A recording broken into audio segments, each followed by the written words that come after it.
జై చిరంజీవా జగదేక వీరా అసహాయ సూరా అంజనీ కుమారా.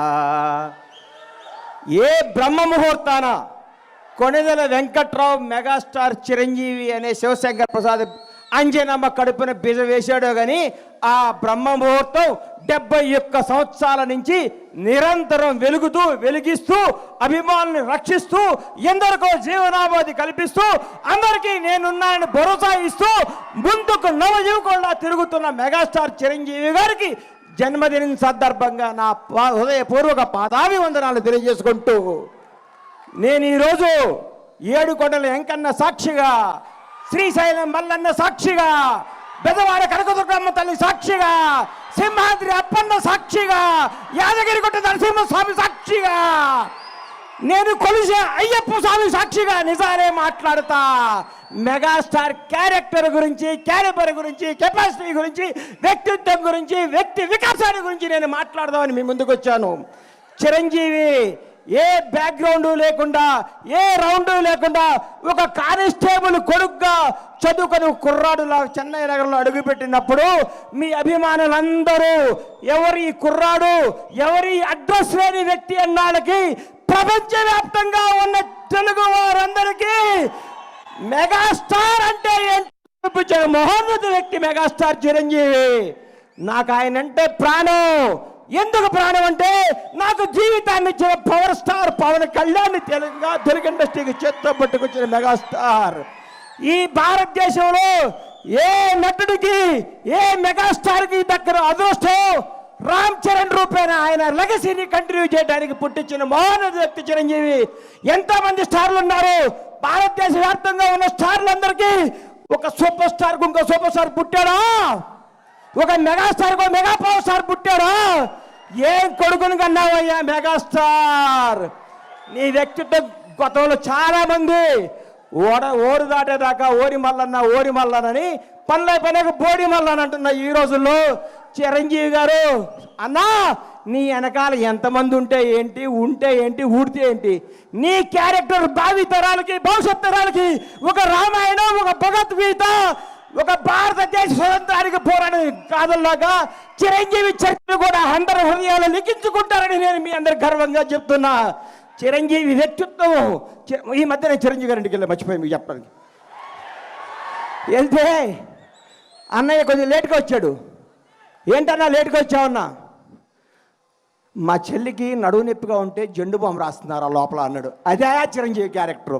ఈరోజు కూడా 85 ఏళ్ల తల్లిని కొడుకులాగా పట్టుకొని కాళ్ళ ఒత్తుతూ ఇంట్లో పెట్టుకొని కంటికి రెప్పలా చూస్తున్న క్యారెక్టర్ చిరంజీవిది. చిరంజీవి వ్యక్తిత్వం ఎవరికి తెలుసు?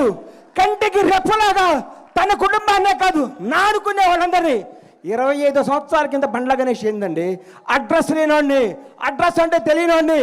అన్నా నేను ఇల్లు కట్టుకున్నానంటే నా అడ్రస్ ఎత్తుకుంటూ షాద్ దగ్గర వచ్చాడు నడువు నొప్పితో. ఆ రోజు మెగాస్టార్ శంకర్ దాదా లాంటి బ్లాక్ బస్టర్లు కొట్టి యావత్ భారతదేశం చిరంజీవిని చూడాలనుకున్న రోజుల్లో 50 కిలోమీటర్ల నడువు నొప్పితో వచ్చిన మహోన్నత వ్యక్తి మెగాస్టార్ చిరంజీవి.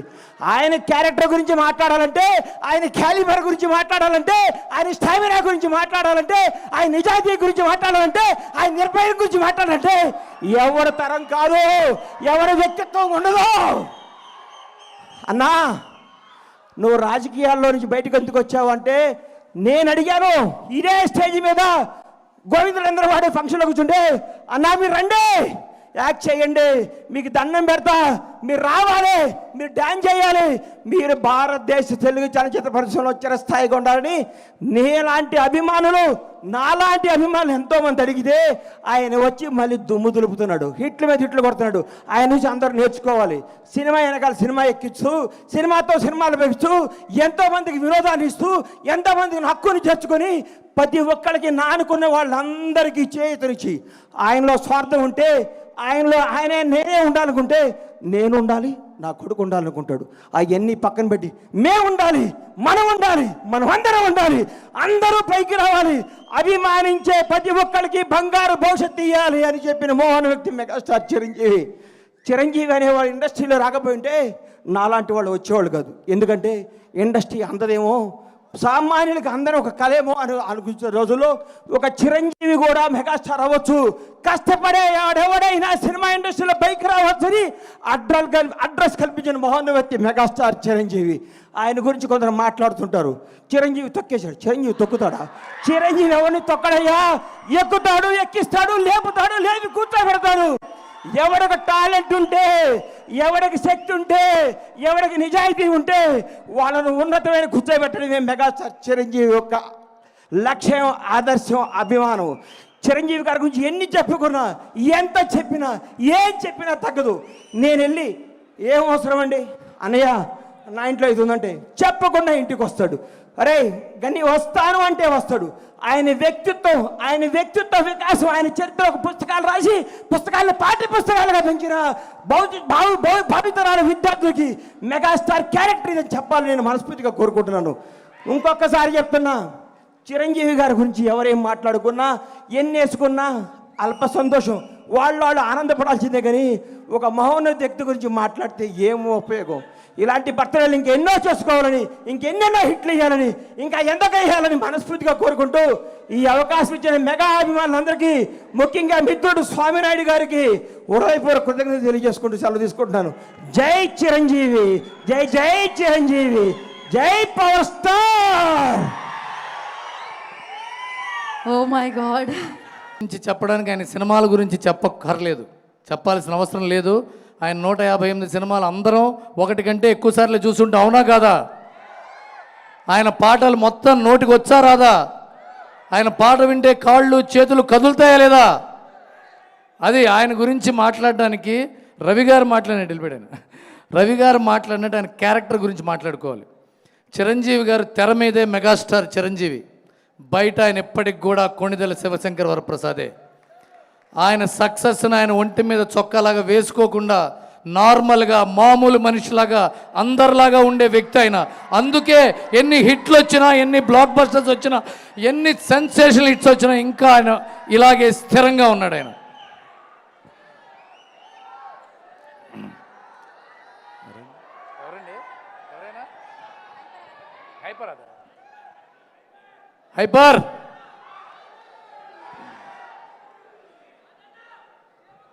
హైపర్ చిరంజీవి గారి గురించి 2-3 ముక్కలు చెప్పాలి మీకు. చిరంజీవి గారి గురించి నేను చిరంజీవి గారితో పాటు ఒక చోటకు వెళ్ళినప్పుడు ఆయన మెగాస్టార్ చిరంజీవి గారు ఆయన ఇంటికి వచ్చారు. ఆయన బలన వాళ్ళ ఇంటికి వెళ్ళాం.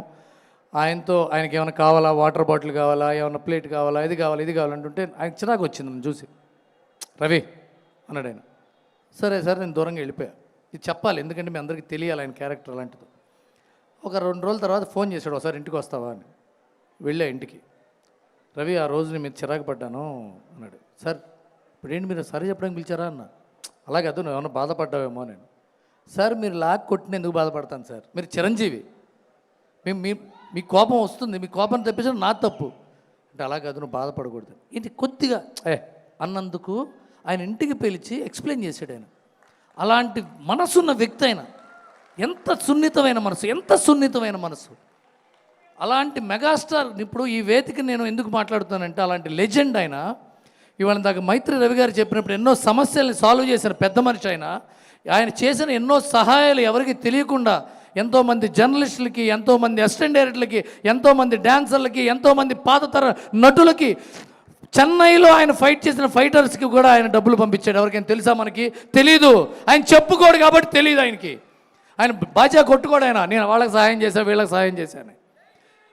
ఆయన మీద ఎవరన్నా కామెంట్ చేస్తే ఆయనకి పర్సనల్గా పిలిచి నేను వాళ్ళని ఇబ్బంది పెట్టానా, నేను ఏమైనా కరెక్ట్ చేసుకోవాలన్నా, నువ్వు ఎందుకు బాధపడ్డావు అని అడిగిన మామూలు మనిషి ఆయన శివశంకర్ వరప్రసాద్గా ఉండడానికి ఇంకొక 30 ఏళ్ళు సెంచరీ కొడితే మనం ఇక్కడే ఆయన సెంచరీ బర్త్డే చేసుకోబోతున్నాం.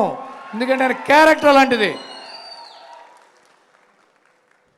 చిరంజీవి గారి గురించి సినిమాల గురించి చెప్పుకుంటాం. ఆయన క్యారెక్టర్ గురించే చెప్పుకుందాం ఆయన బర్త్డేలకి. ఎందుకంటే ఆయన సినిమాల గురించి ఎప్పుడు చెప్పుకుంటూనే ఉంటాం. మనం ఇందాక అన్నట్టుగా ఆయన ఛాలెంజ్, అభిలాష, పసివాడి ప్రాణం, యముడికి మొగుడు, అత్తగమడమాయి మొగుడు, కొండవీడి దొంగ, రౌడీ అల్లుడు, గ్యాంగ్ లీడరు, ఘరానా మొగుడు, ఎన్ని సినిమాలు సార్. ఎన్ని సినిమాలైనా సరే మీరు గుర్తుపెట్టుకోండి, అన్ని సినిమాల్లోని కామన్ పాయింట్ క్యారెక్టర్. ఆయన క్యారెక్టర్ లాంటిదో చెప్తాడు. ఆయన 10 మందికి సహాయం చేయాలనే క్యారెక్టర్ అయింది. 10 మంది ఆయన బాధ అనుకునే క్యారెక్టర్ అయింది. 10 మంది ఆనందపడితే ఆనందపడే క్యారెక్టర్ అయింది. ప్రతి సినిమా చెక్ చేసుకోండి మీరు. అందుకని ఆయన అక్కడ ఉన్నాడు. అందుకోలేనంత ఎత్తున్నాడు. ట్విట్టర్లలో, ఫేస్బుక్ల్లో, సోషల్ మీడియాలో కామెడీ చేసి, జోకులేసి, పిచ్చి వెధవల్లాగా నోటికి వచ్చినట్టు మాట్లాడే వాళ్ళకి అందరంత ఎత్తులో ధ్రువ తారలా ఉన్నాడు చిరంజీవి గారు. మీరేం ఫీల్ అవ్వకండి బ్రదర్స్, వాగుతూనే ఉంటాయి. ఏనుగు వెళ్తుంటే కుక్కలు మొరుగుతూనే ఉంటాయి. మొరగనివ్వండి, కుక్కలకు కూడా వీధికి కాపలా కాసే పని ఉందని గుర్తుపెట్టుకుందాం. గుడ్ నైట్, హ్యాపీ బర్త్డే అన్నయ్య. Thank you so much. So ఆయన అభిమానం ఏ రేంజ్లో వినిపించింది, ఏ రేంజ్లో సౌండ్ చేసిందో చూసాం కదా. సో నా పిలిచేద్దాం ఎవరి కోసమైతే మీరు స్టేజ్ మీద ఆయన మాటలు వినాలని ఎదురు చూస్తున్నారో.